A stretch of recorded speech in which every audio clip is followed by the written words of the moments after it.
So, hello friends, in this particular video, we are going to discuss about the intrusion prediction and detection with the deep sequence modeling. Yes, this is very important because these days in 2025, we have so much of data online and we have to protect it at the same time. So, intrusion prediction and detection is something where we try to utilize the deep learning sequence models like we have RNN, we have LSTMs, GRUs, and even transformer models to predict those bad activity that can harm our data and even can harm the security of our bank balance or something. So it is all about related to cyber security. So let's understand this in depth.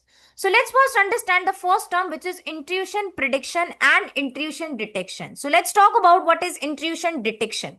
Now when I say this word intrusion detection, it means this is finding some bad habits, bad activities like hacking. If someone is trying to attempt hacking or something, this comes under the intrusion detection. The next term that comes up is the intrusion prediction. Now what is intrusion prediction? Is just predicting if a bad activity that might happen. So it is all about future prediction. Just like in stock markets we do the predictions, same way it is intrusion prediction. It means we are predicting what might happen in future before it happens. Now, the third term that it consists is the deep sequencing model. Deep sequence model or sequencing model is basically, especially AI models I'm talking about, that helps, that can understand the data that happens in order. For example, if there is something that happens step by step, that is happening step by step over time. So these type of models are generally trained to perform intrusion detection and intrusion prediction. Now, why do we need sequence model only? You might be wondering, why do we need these models only? Why not other models? So basically, computer and network activity happens in sequence. That doesn't happen at once. There is a sequence, there is a step-by-step method which is followed by hackers. Or even in actual also, if someone is trying to steal money from you or get money from your account, bank account or something, so they follow step-by-step method. So this is something which is sequential thing. That is why we try to utilize our sequential model for this purpose. So for example, if one failed login is there, let's say, if someone has tried to log in on your account and it is saying fail log, it means maybe just a mistake. But if someone is trying to do this 10 times, it means 10 failed logins are there. It means there is something wrong. There is something which needs to be detected. So probably a hacking attempt has been, taken. So we try to utilize our sequential model because sequential model remembers what happened. Sequential model remembers what happened earlier and will try to get onto the patterns that hacker might be following. So you have to understand the intrusion detection and prediction in 2025 because the process is very, very important. So let's see how it works. So number one step that was followed is we collect the data. And once the data is collected, like from where we can collect the data, we can collect the data from network traffic. Like we have internet packets and something. So we can use that packets to collect the data.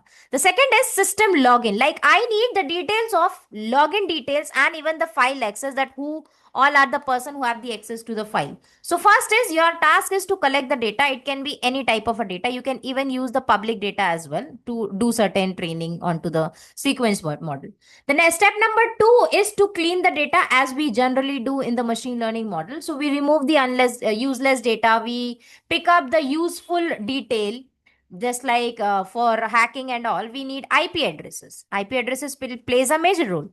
We need timing, we need file type, we need file name, we need protocol type. So we need everything related to this. So we are just going to pick up the useful things and we are going to ignore the useless data. We are going to arrange the data in the perfect order so that it gives us the better result. We are going to mark it as normal and we are basically going to categorize them onto a tag. So these two categories we can choose. Then we are going to choose the model which will be best for our situation or the scenario that we are handling. So for example, you can go with RNN, you can go with GRU, you can even go with LSTM, you can even go with the transformer based model. So these are basic type of model that are generally used for the intrusion detection and prediction. Then you're going to train it, then you're going to test your model and so on. So this is something which is called intrusion prediction and intrusion detection. Everything is related to cybersecurity, needs a lot of good and labeled data. Sometimes it is hard to even explain why AI thinks it is attack, but there are multiple challenges. But though we have this concept which we have to consider, because as we are growing in our AI industry, we need to take care of multiple things, multiple actions which are being taken. So attacks are rare, but we have to balance it. So sequence model are the best one. It basically must work very fast for the real time defense as well. So that is why the sequence models are the best. So we'll meet in the next. Till then, happy learning and stay tuned.